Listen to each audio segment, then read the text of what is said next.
Hello guys, welcome to the channel. अच्छा सुनो, आज का जो पार्ट है बड़ा इंपॉर्टेंट है और बहुत आसान है। मैं कह रहा हूँ फ्री फोकट के नंबर है, यदि आपने इस वीडियो को ध्यान से पढ़ लिया तो ठीक है। Magnetism and matter, magnetism and matter, इससे पहले हम पढ़ चुके हैं एक part, moving charge in magnetism. चलिए अब स्टार्ट करते हैं मैग्नेटिज्म एंड मैटर में। तो सबसे पहले देखो मैग्नेटिज्म। तो मैग्नेटिज्म क्या है? The phenomena of attracting magnetic substance like iron, nickel and cobalt. ये कह रहा है कि निकिल को, आयरन को और कोबाल्ट को, इस प्रकार की और धातुओं को अट्रैक्ट करने का जो प्रक्रिया है ना, उसको हम क्या बोलेंगे? मैग्नेटिज्म बोलेंगे। समझ में आ गई बात? जैसे अब बात करते हैं कि a body possessing the property of magnetism is called magnet. जैसे मान लीजिए ये मैग्नेट है, हमारी सिलिंड्रिकल मैग्नेट है और ये इसको अट्रैक्ट कर रही है, इसको, इसके अंदर मैग्नेटिज्म है ना। मैग्नेटिज्म क्या है? इन सभी को अट्रैक्ट करने की प्रक्रिया ही तो है। तो ये क्या है? एक मैग्नेट कहलाएगी जिसके अंदर मैग्नेटिज्म की प्रॉपर्टी हो। मैग्नेट बहुत सारी होती है, वो धीरे धीरे करके दिखाएंगे वीडियो में आपको। उसके बाद है magnetic pole is a point near the end of the magnet where magnetism is concentrated. मान लीजिए हमारे पास एक नॉर्थ साउथ मैग्नेट है, ठीक है, नॉर्थ साउथ, ये एन है, ये एस है मेरे पास, तो मैंने इसको ऐसे कर दिया, एन और एस है, ठीक है। तो यहां पर ना, यहां पर जो भी हम थोड़ा बुरादा डालेंगे तो वो बहुत ज्यादा अट्रैक्ट यहां पर होगा। तो ये वाला जो पॉइंट है, या फिर हम कहें कि ये वाला जो पॉइंट है, ये दोनों पॉइंट जो है, यहां पर मैग्नेटिज्म जो है वो बहुत ज्यादा होगा। मैग्नेटिज्म ज्यादा का मतलब क्या है? कि आयरन, निकिल और कोबाल्ट को अट्रैक्ट करने की प्रवृत्ति। मान लीजिए अब मैं इसको अट्रैक्ट करवाना चाह रहा हूं, तो यहां पर ये अट्रैक्ट नहीं हो पा रहा, लेकिन एस के ऊपर देख रहा हूं, ये चिपक गया, एन के ऊपर देख रहा हूं, ये भी चिपक गया। कुल मिला के बात क्या हुई कि यहां पर और यहां पर, इन दोनों के एंड के ऊपर मैग्नेटिक जो प्रॉपर्टी है, या कहें कि मैग्नेटिज्म है, वो बहुत ज्यादा है। अर्थ जो है वो एक नेचुरल मैग्नेट है।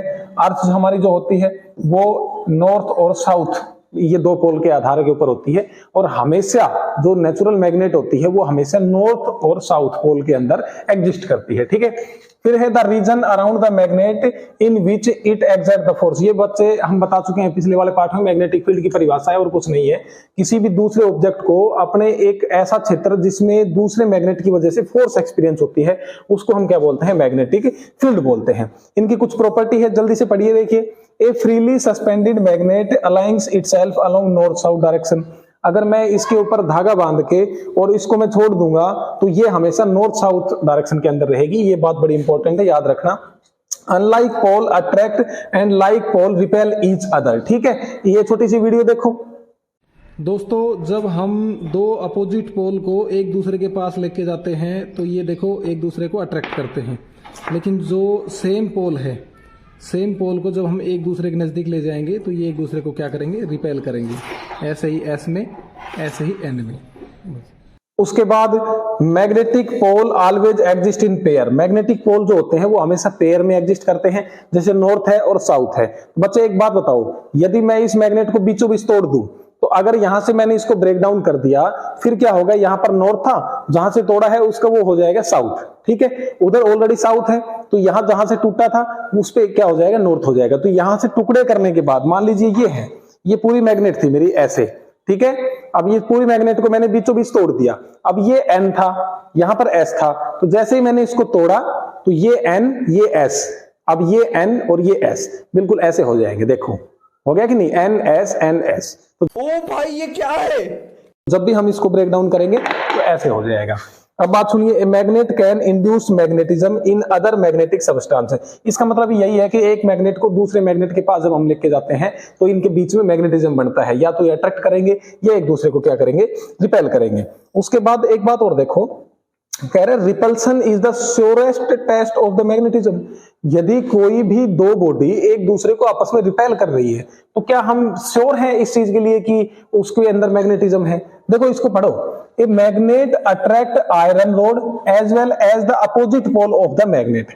अब मुझे एक बात बताइए आप, यदि मैं इसको इसके पास लेके जाता हूं तो ये इसको अट्रैक्ट कर रही है, या साउथ के पास लेके जाता हूं तो अट्रैक्ट भी कर रही है। यदि मैं इसको नॉर्थ पोल के पास लेके जाता हूं, इसके साउथ को, तो भी ये क्या कर रही है? अट्रैक्ट कर रही है। देखो ये अट्रैक्ट कर रही है ना। तो कह रहा है कि but if the rod is repelled with the strong force by a magnet then rod is surely magnetised. इसका मतलब यह हुआ कि यदि मैग्नेट अट्रैक्ट करती है आयरन रोड को और किसी भी अपोजिट पोल को, मैग्नेट के अपोजिट पोल को, therefore it is not sure. भाई ये तो अट्रैक्ट तो इसको भी कर रही है लोहे को और इसके दूसरे पोल को भी कर रही है, तो हम ये नहीं कह सकते कि भाई इसके अंदर मैग्नेटिज्म है। लेकिन रोड एक दूसरी किसी भी चीज को बहुत भयंकर तरीके से रिपेल कर रही है, तो हम ये कह सकते हैं कि the rod is surely magnetised. समझ में आ गई बात। इसको अगर ये रिपेल करे, जैसे नॉर्थ को नॉर्थ के पास भिड़ाएंगे तो ये रिपेल कर रही है, चिपक नहीं पा रही, ठीक है, नहीं चिपक पा रही, तो हम ये क्या कह सकते हैं, इसके अंदर मैग्नेटिज्म है। उससे आगे देखो representation of the magnetic field. तो बच्चे जब यूनिफॉर्मली मैग्नेटिक फील्ड होता है तो हम उसकी डायरेक्शन को ऐसे ले लेते हैं। यूनिफॉर्मली का मतलब ये यूनिफॉर्मली डिस्ट्रीब्यूटेड है। यूनिफॉर्मली क्या है, डिस्ट्रीब्यूटेड है। अच्छा, दूसरा है यूनिफॉर्म फील्ड परपेंडिकुलर और इनटू द प्लेन। ये चीजें हम आपको ऑलरेडी करवा चुके हैं। जैसे मान लीजिए कोई कंडक्टर है जिसके अंदर आई करंट पास हो रहा है और हम इस पे राइट हैंड रूल लगाएंगे, अंगूठे की डायरेक्शन ऊपर लेंगे और जब हम मैग्नेटिक फील्ड की डायरेक्शन देखेंगे अपनी फिंगर से तो हम देखेंगे कि इसमें इनवर्ड है। इनवर्ड का मतलब इस तरीके से लिखते हैं, समझ में आ गई बात। और यदि इसी कंडक्टर के ऊपर, अगर यहाँ के ऊपर मैं बात करूं, इसके ऊपर मैग्नेटिक फील्ड कैसे होगा, तो देखिए जरा, अंगूठे को ऊपर लेके गए और इसको वापस लेके आएंगे तो आउटवर्ड होगी। इसी को लिख रखा है emerging out the plane of the diagram, ऐसे लिखता हूं मैं, ठीक है। फिर है, अच्छा टॉपिक है, current loop as the magnetic dipole और डाइपोल मोमेंट। बच्चे मैग्नेटिक डाइपोल मोमेंट को हमने वहां पर लिखा था I इंटू में A, हालांकि हमने M is equal to number of turn N हो गए थे तो N इंटू में I इंटू में A भी लिख दिया था। समझ में आ गई बात। अरे बोलो भाई, चलो तो अब इसकी बात कर लेते हैं डायरेक्शन की। अब इसके अंदर मान लीजिए ऐसे करंट, ये एक लूप है, मैग्नेटिक फील्ड इस डायरेक्शन के अंदर है, हमारा मैग्नेटिक फील्ड इस डायरेक्शन के अंदर है, तो मुझे ये समझ नहीं आ रहा कि मैं किस पोल को नॉर्थ लेऊं और किसको मैं साउथ लेऊं। अच्छा, घड़ी किस किसने देखी है, घड़ी देखिए 12 3 6 9। घड़ी कैसे घूमती है, ऐसे फिर ऐसे फिर ऐसे, वापस तो नहीं घूमती। तो एंटी क्लॉकवाइज और क्लॉकवाइज दो ही डायरेक्शन की बात करेंगे हम। ये कह रहा है कि यदि, अच्छा एक बात ऐसे याद रखना, एंटी में क्या आ गया, एन आ गया तो नॉर्थ पोल होगा, अभी बता रहा हूं क्या होगा। और सिंपल क्लॉकवाइज आ गया तो अपने आप साउथ हो गए। बस हमें एंटी को एन से याद रखना है। ये कह रहा है कि यदि एक चूड़ी के अंदर, अब मान लीजिए ये एक चूड़ी थी, इसमें करंट ऐसे पास हो रहा था, ऐसे ऐसे, तो इसका मतलब क्या हुआ, कहें कि करंट की बात कर लेते हैं, तो इसमें करंट कैसे पास हो रहा है, इस डायरेक्शन के अंदर पास हो रहा है। भाई ऐसे देखो ना आप, ऐसे अगर ऐसे करंट पास हो रहा है तो ये एंटी क्लॉकवाइज हो गया।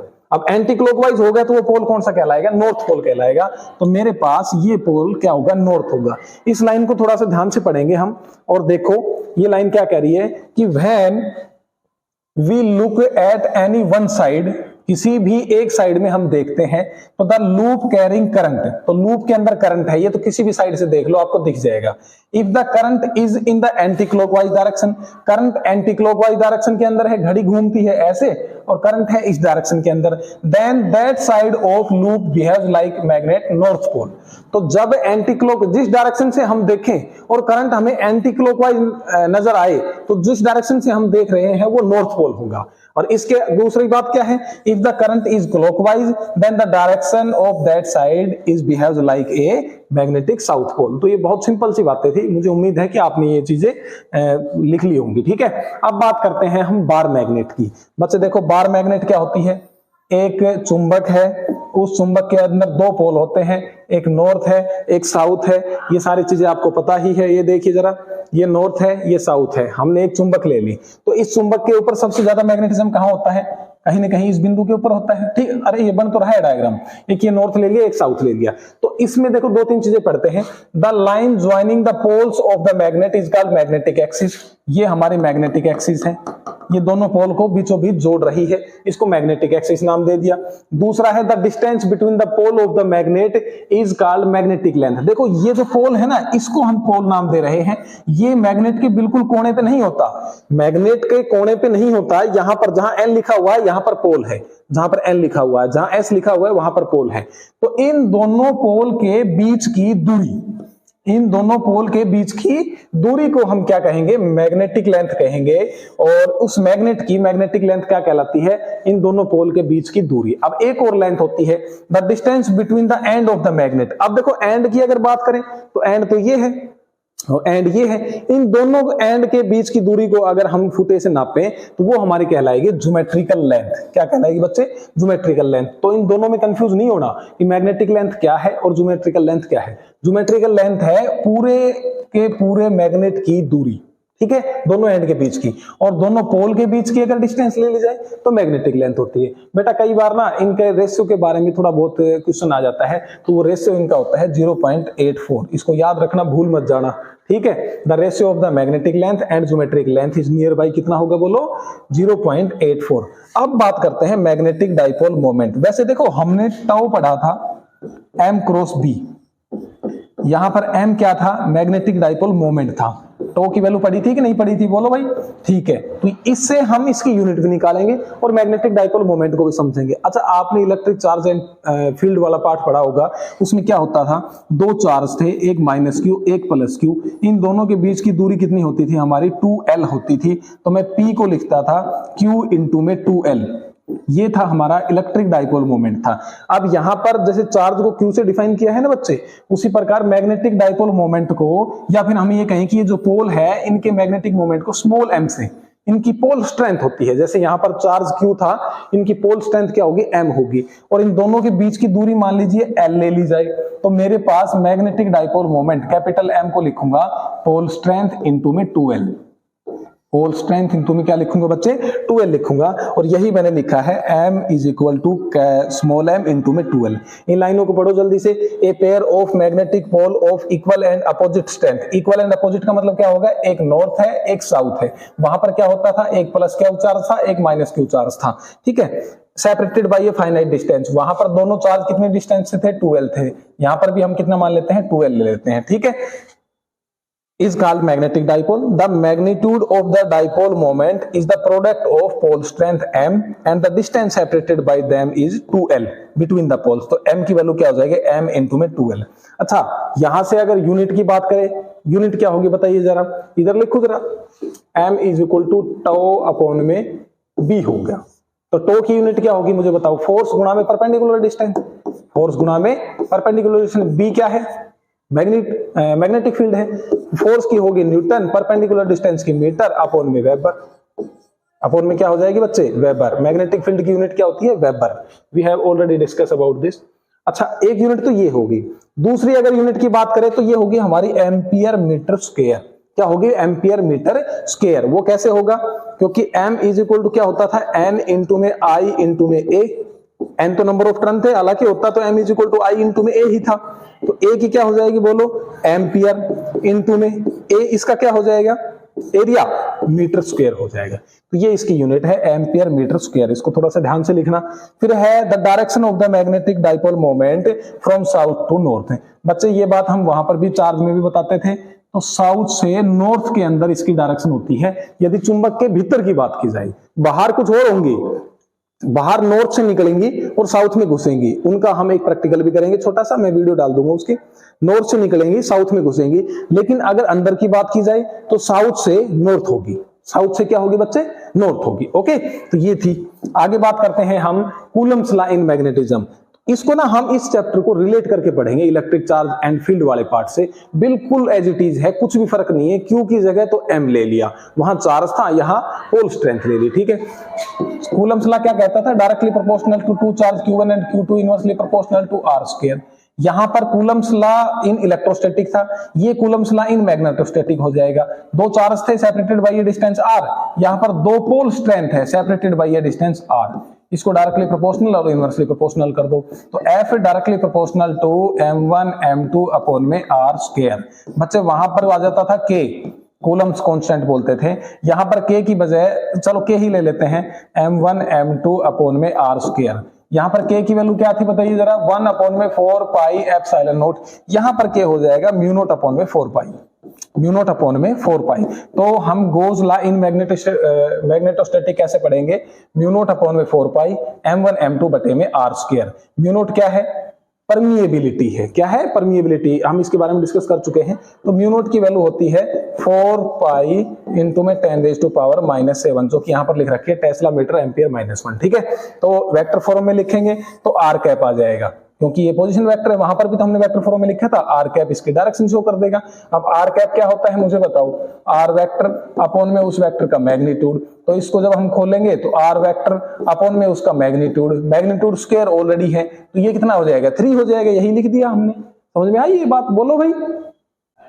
देखो अगला टॉपिक है हमारा मैग्नेटिक इंटेंसिटी। ये छोटे छोटे टर्म्स हैं, इनको थोड़ा सा ध्यान से समझना। ठीक है, 4-5 टर्म है, मैं पूरी कोशिश करूंगा आपको समझा सकूं। तो मैग्नेटिक इंटेंसिटी या मैग्नेटाइजिंग फोर्स, एक बात जरूर ध्यान रखना, मैग्नेटाइजिंग फोर्स को हम H से डिनोट करेंगे। क्या इनमें रिलेशन है उसके बारे में देखते हैं। सबसे पहले परिभाषा देखो, 6-7 परिभाषाएं हैं जो आपको एक याद रहे, 2 याद रहे, रख सकते हो। It is defined as the number of ampere turns flowing per unit length in the toroid और सोलेनोइडल। तो मैग्नेटाइजिंग फोर्स को हम कैसे कहेंगे? जैसे N था, H is equal to N into में I, ये क्या है? एम्पियर, या फिर हम ये कहेंगे करंट पास हो रहा है। ठीक है, जैसे total number of turn N थे, पर यूनिट लेंथ हमारा L हो गया था, तो नंबर डेंसिटी को हम कैसे लिखते थे? N अपॉन में L। लेकिन यहां पर यूनिट लेंथ की बात हो रही है। किसकी बात हो रही है बच्चे? यूनिट लेंथ की। तो यहां पर 1 हो गया, तो हम चाहे n लिखें चाहे n लिखें, एक ही बात है। तो H इज इक्वल टू क्या हो गया? N इंटू में I। अच्छा, जैसे मैंने पिछली यूनिट के अंदर सोलेनोइडल के अंदर, या फिर हम ये बात करें कि टोरॉइड के अंदर मैंने मैग्नेटिक फील्ड निकाला था, तो B इज इक्वल टू क्या आया था? बोलो, म्यू नोट इंटू में N इंटू में I। हालांकि ये परमिएबिलिटी की बात कर रहे हैं हम वैक्यूम में, अगर मैं नोट ना लगाऊं तो म्यू इंटू में N इंटू में I हो गया था। तो N इंटू में I को मैं क्या लिख सकता हूं? H। तो इस N इंटू में I को मैंने H लिख दिया। तो B की वैल्यू क्या होगी मेरे पास? म्यू इंटू में H होगी। बताओ क्या होगी? म्यू इंटू में H। और यही चीज मैंने लिखी है। यदि यहां से मैं H की वैल्यू निकालूं तो H हो जाएगा मेरे पास B अपॉन में म्यू, B अपॉन में म्यू, और यही मैंने लिखा है। तो परिभाषाएं जो इनमें से आप याद कर सकते हो, हम ये भी कह सकते हैं it is defined as the number of ampere turn flowing per unit length in the toroid और सोलेनोइडल, या हम ये भी कह सकते हैं magnetic intensity at a point is the force experience by the north pole of unit pole strength. Pole strength मतलब small m की वैल्यू हमने यहां पर 1 ली है। At that point due to pole strength is given magnet H is equal to B upon में mu. अच्छा, इसको एक तरीके से और हम डिफाइन कर सकते हैं। जैसे मान लीजिए F की वैल्यू मेरे पास क्या आई थी? जब मैंने किसी चार्ज पार्टिकल Q को मूव करवाया था V वेलोसिटी से, मैग्नेटिक फील्ड इस डायरेक्शन के अंदर था और फोर्स मेरी ऊपर की तरफ लग रही थी, ये एंगल थीटा था, तो F is equal to Q V B into में साइन थीटा हो गया था मेरे पास। ठीक है, अब मैं बात कर रहा हूं मैग्नेटिक फील्ड स्ट्रेंथ की। इससे पहले ये सारी आप डेफिनेशन पढ़ लेना। इसकी SI यूनिट की बात करें तो ampere turn per unit metre बोल सकते हैं। CGS यूनिट की बात करें तो ओरेस्टेड बोल सकते हैं। मैं ये कहना चाह रहा हूं कि यदि मैं चार्ज की वैल्यू 1 ले लूं, यदि मैं वेलोसिटी की वैल्यू भी कितनी ले लूं? 1, और साइन थीटा की वैल्यू मैं यहां पर 90 डिग्री ले लूं, बिल्कुल ऐसे, तो मेरे पास क्या हो जाएगा? ये भी 1, ये भी 1 और ये भी 1। तो F की वैल्यू क्या आ जाएगी? B आ जाएगी। तो मैग्नेटिक फील्ड क्या हुआ? एक प्रकार का फोर्स एक्सपीरियंस हुआ। लेकिन कब हुआ? जब चार्ज कितना? 1 कूलम, वेलोसिटी कितनी? 1 मीटर स्क्वायर, और साइन थीटा जो है 90 डिग्री, मतलब वेलोसिटी के परपेंडिकुलरली मैग्नेटिक फील्ड था। तो हम इसको ऐसे बोल सकते हैं कि magnetic flux density is the number of magnetic field line force passing normally through the unit area of the substance. और B इज इक्वल टू क्या था हमारा? म्यू इंटू में H। यहां लिख दे रहा हूं मैं, B इज इक्वल टू क्या था? म्यू इंटू में H था मेरे पास। ठीक है, अब इसकी यूनिट की बात करें तो यूनिट इसकी हो जाएगी वेबर पर मीटर स्क्वायर, या फिर टेस्ला भी बोल सकते हैं। मैग्नेटिक फील्ड स्ट्रेंथ हो, मैग्नेटिक फील्ड हो, मैग्नेटिक इंडक्शन या मैग्नेटिक फ्लक्स डेंसिटी, कुछ भी चीज आ जाए, हम इसको B से डिनोट कर रहे हैं मैग्नेटिक फील्ड को। मैग्नेटिक फील्ड की एक परिभाषा और थी, यदि एक मैग्नेट के चारों ओर का वह क्षेत्र जिसमें दूसरी मैग्नेट को अगर लाया जाए तो वो एक फोर्स एक्सपीरियंस करे, तो उसको हम मैग्नेटिक फील्ड भी बोल सकते हैं। CGS यूनिट की बात करें तो क्या हो जाएगी मेरे पास? गोज हो जाएगी। अच्छा, ये ध्यान रखना, न्यूमेरिकल्स के अंदर बहुत यूज करेंगे हम कि एक गोज की वैल्यू कितनी होती है? 10 की पावर -4 टेस्ला। एक गोज बराबर 10 की पावर -4 टेस्ला। उसके बाद देखो मैग्नेटिक फ्लक्स करते हैं बात।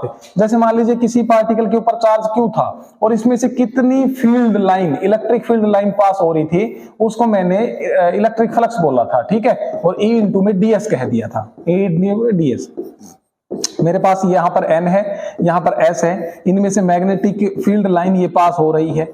समझ में आ रही है बात? मैग्नेटिक फील्ड लाइन पास हो रही है तो यहां पर मैं क्या कहना चाह रहा हूं कि कितनी मैग्नेटिक फील्ड लाइन पास हो रही है उसी को ही मैं मैग्नेटिक फ्लक्स बोलूंगा। और इसको थोड़ी सी आगे हम डिस्कस करेंगे, बी इंटू में ds लिखें या बी इंटू में da लिखें, वो सारी बातें हम बाद में डिस्कस करेंगे। ये तो फाई ई की जिक्र हो रहा था, ठीक है।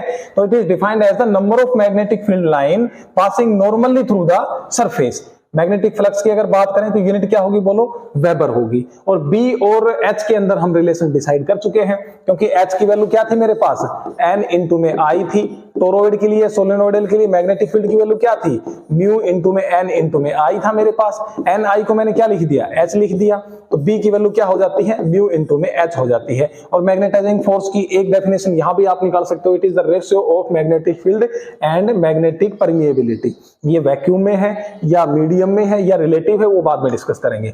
फिर है मैग्नेटिक परमिएबिलिटी। अब बच्चे मैग्नेटिक परमिएबिलिटी का मतलब पता क्या होता है, कोई भी मैग्नेट के अंदर कितनी मैग्नेटिक फील्ड लाइन पास हो रही है, या कोई मैग्नेट अपने अंदर से मैग्नेटिक फील्ड लाइन को कितना पास करने दे रहा है, उसी को हम क्या बोलेंगे, मैग्नेटिक परमिएबिलिटी बोलेंगे। और इसको हम म्यू से डिफाइन करते हैं। आगे हम सब्सटेंस पढ़ेंगे, डायमैग्नेटिक, पैरामैग्नेटिक, फेरामैग्नेटिक, उनके अंदर देखेंगे म्यू की वैल्यू क्या हो सकती है, ठीक है। तो इसकी यूनिट की बात करें, टेस्ला मीटर एम्पियर -1 या पर एम्पियर, या वेबर एम्पियर -1 मीटर -1, या फिर हम बोल सकते हैं HM-1। अब देखो इसी टर्म में मैग्नेटिक परमिएबिलिटी को हमने म्यू से डिफाइन किया है। मैग्नेटिक परमिएबिलिटी 3 होती है हमारे पास, एक म्यू नोट, एक म्यू आर। अरे भाई इतने अनजान क्यों बन रहे हो, आपने एप्सिलॉन नहीं पढ़ा था, एप्सिलॉन नोट, एप्सिलॉन आर, ये रिलेटिव परमिटिविटी थी, ये वैक्यूम में थी, या फिर ये कहें कि एयर में थी, ये सिंपल किसी मीडियम में थी। मीडियम के लिए हम एम भी डिनोट कर सकते हैं, या कुछ भी ना करें तो भी वो ऑलरेडी मीडियम कहलाएगा। उसी प्रकार यहां पर भी 3 है परमिएबिलिटी, कौन कौन सी, म्यू, दूसरा म्यू नोट और तीसरा म्यू आर। जैसे वहां पर एप्सिलॉन की जो वैल्यू थी उसका रेशो क्या होता था, म्यू नोट अपॉन में म्यू आर, ये होता था कि नहीं, म्यू नोट अपॉन में, सॉरी ये मैं गलत बोल गया, वहां पर एप्सिलॉन की वैल्यू होती थी मेरे पास एप्सिलॉन अपॉन में epsilon naught is equal to epsilon r. Relative permeability is the ratio of relative permittivity is the ratio of electric permittivity in medium to the electric permittivity in vacuum। यहां पर भी simple same बात हो जाएगी, mu R की value क्या हो जाएगी, म्यू अपॉन में म्यू नोट हो जाएगी, म्यू अपॉन में म्यू नोट। तो ये मीडियम के लिए होगी और ये हमारी वैक्यूम के लिए होगी। अब देखो एक बात और देखो, यदि ये मैग्नेटिक पोल थी हमारे पास N और S, और इसमें जो टोटल मैग्नेटिक फील्ड पास हो रहा था वो मेरा मान लीजिए B था, ठीक है। और एक हमने कोई भी ऐसा मटेरियल ले लिया और उसमें से magnetic field line B not pass हो रही है। तो रिलेटिव परमिएबिलिटी का मतलब यही होता है कि कोई भी सब्सटेंस अपने अंदर से कितनी मैग्नेटिक फील्ड लाइन को पास करने दे रहा है। तो यहां पर जो रिलेटिव परमिएबिलिटी है ना, वो ये हो जाएगी कि टोटल मैग्नेटिक फील्ड कितना है, B। ये टोटल मैग्नेटिक फील्ड लाइन कितनी पास हो रही है, B हो रही है, और ये सब्सटेंस अपने में से कितनी पास करने दे रहा है, B नोट करने दे रहा है। तो कुल मिला के एक रिलेटिव परमिएबिलिटी का फार्मूला ये भी हो गया, it is the ratio of total magnetic field line and the magnetic field line is pass through the substance. तो B अपॉन में B नोट हो जाएगा। तो हमारे पास दो फॉर्मूले बन गए, mu r is equal to B upon में B नोट, और mu r is equal to mu upon में म्यू नोट हो गया। तो आपको ये टर्म अच्छे से समझ में आई कि नहीं आई। चलिए आगे बात करते हैं हम इंटेंसिटी ऑफ मैग्नेटिज्म। तो इंटेंसिटी ऑफ मैग्नेटिज्म है ना बच्चे, इंटेंसिटी ऑफ मैग्नेटिज्म I से डिनोट करते हैं, और इसको मैग्नेटिक पोल स्ट्रेंथ या हम capital M per unit volume कह सकते हैं, capital M per unit volume. अच्छा एक बात बताइए, मेरे पास एक मैग्नेट थी N था और S था, इसकी मैग्नेटिक पोल स्ट्रेंथ M थी, तो मैग्नेटिक डाइपोल मोमेंट को हम कैसे लिख सकते थे यदि इन दोनों के बीच की डिस्टेंस 12 थी, तो बताओ जरा, M इंटू में 12 लिख सकते थे, ठीक है। अब वॉल्यूम जो होता है, वो वॉल्यूम भी मैं बहुत बार बता चुका हूं, वॉल्यूम होता है मेरा एरिया इंटू में लेंथ, एरिया इंटू में लेंथ होता है। तो वॉल्यूम को मैंने डिफाइन कर दिया एरिया इंटू में लेंथ। इत्तेफाक से यहां लेंथ कितनी है, 2a है, लेंथ कितनी होगी 2a। अब ये M और V का रेशियो है, तो मैं इसको भाग कर देता हूं। जैसे मैं भाग करूंगा 12 से 12 कैंसिल आउट हो गया, तो मेरे पास I की दूसरी वैल्यू निकल के आ गई M अपॉन में A, पोल स्ट्रेंथ अपॉन में एरिया। तो ये दोनों डेफिनेशन में से आप कोई भी याद कर लेना या दोनों भी याद कर सकते हो। It can also be defined as the magnetic dipole moment capital M per unit volume, V से भाग कर दिया, या हम क्या कहें, it can also be defined as the pole strength small m per unit cross section area, ये area से भाग कर दिया। अच्छा I को हम M अपॉन में V से भी लिख सकते हैं, और I को हम M अपॉन में A से भी लिख सकते हैं, ठीक है। ऐसा यूनिट की बात कर लेते हैं, ऐसा यूनिट हो जाएगी ampere per metre. Ampere per metre हो जाएगी। ये यूनिट हम ऑलरेडी डिस्कस कर चुके हैं और आप इनको आराम से निकाल भी लोगे, 11वीं क्लास के अंदर बहुत ब्रॉडली पढ़ा था हमने। अब बात करते हैं मैग्नेटिक ससेप्टिबिलिटी की। तो कुछ बुक्स में सीएम से लिखा हुआ है, कुछ में देखो हम ऐसे लिख सकते हैं, पहले एक यहां पर लाइन खींच दिए और ऐसे कर दो, या फिर ऐसे लाइन खींच दो और ऐसे कर दो, जैसे आपका मन करे। और एम का मतलब क्या होता है? मैग्नेटिक, ठीक है। इसको हम बोलते हैं काई, क्या बोलते हैं? काई एम। तो मैग्नेटिक ससेप्टिबिलिटी भी क्या होता है? It is the property of a substance which shows how easily a substance can be magnetised. ये एक वो प्रॉपर्टी होती है कि कोई भी सब्सटेंस कितनी आसानी से मैग्नेटाइज हो सकता है, और मैग्नेटाइजेशन के बारे में हमें पता ही है। तो कितनी आसानी से मैग्नेटाइज हो सकता है, उस टर्म के लिए हम क्या यूज करते हैं? Magnetic susceptibility. ध्यान रखना बच्चों, मैग्नेटिक ससेप्टिबिलिटी की कोई भी यूनिट नहीं होती, hence we can say that there is no any unit of magnetic susceptibility. अब एक बात और बताऊं, मैग्नेटिक जो ससेप्टिबिलिटी होती है उसको हम I अपॉन में H, ये H क्या है? मैग्नेटाइजिंग फोर्स है, ऑलरेडी हम डिस्कस कर चुके हैं। B is equal to mu into में H था हमारा, तो H की वैल्यू यहां से क्या हो जाएगी? B अपॉन में म्यू हो जाएगी। तो यदि इंटेंसिटी 2 मिनट पहले हमने पढ़ी है, मैग्नेटिक डाइपोल मोमेंट का रेशियो वॉल्यूम के साथ, या मैग्नेटिक पोल स्ट्रेंथ का रेशियो किसके साथ? बोलो जरा, एरिया के साथ हो जाएगा। तो इंटेंसिटी को यदि मैग्नेटाइजिंग फोर्स से हम भाग कर देंगे तो मेरे पास मैग्नेटिक ससेप्टिबिलिटी निकल आएगी, ठीक है।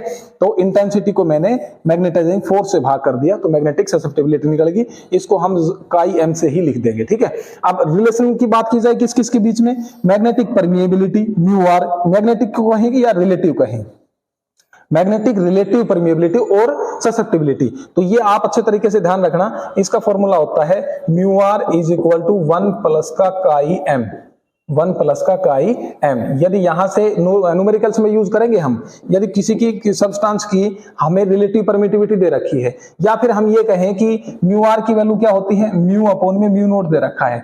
यदि मेरे पास म्यू की वैल्यू गिवन हो, म्यू नोट की वैल्यू गिवन हो, तो हम यहां से म्यू आर वैल्यू निकालेंगे और म्यू आर की वैल्यू हम यहां पर पुट करेंगे और काई एम की वैल्यू निकल जाएगी। तो काई एम की वैल्यू क्या हो जाती है? 1 माइनस का म्यू आर, 1 माइनस का म्यू आर। बच्चे जो इलेक्ट्रिक चार्ज एंड फील्ड में थी ना, जहां पर ई था वहां पर हम बी लगा दे रहे हैं, और जहां पर क्या था? चार्ज था, वहां पर पोल स्ट्रेंथ लगा दे रहे हैं, ठीक है।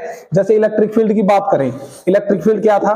फोर्स पर यूनिट चार्ज था कि नहीं था? बोलो। मैग्नेटिक फील्ड की बात करें तो मैग्नेटिक फील्ड यहां पर क्यू की जगह तो हम मैग्नेटिक पोल स्ट्रेंथ ले लेंगे, मैग्नेटिक पोल स्ट्रेंथ ले लेंगे, और फोर्स यहां पर एक प्रकार का फोर्स भी हम यूज कर सकते हैं। समझ में आ गई बात? तो मैग्नेटिक फील्ड और इलेक्ट्रिक फील्ड में मैक्सिमम सेम रहेंगी। खत्म,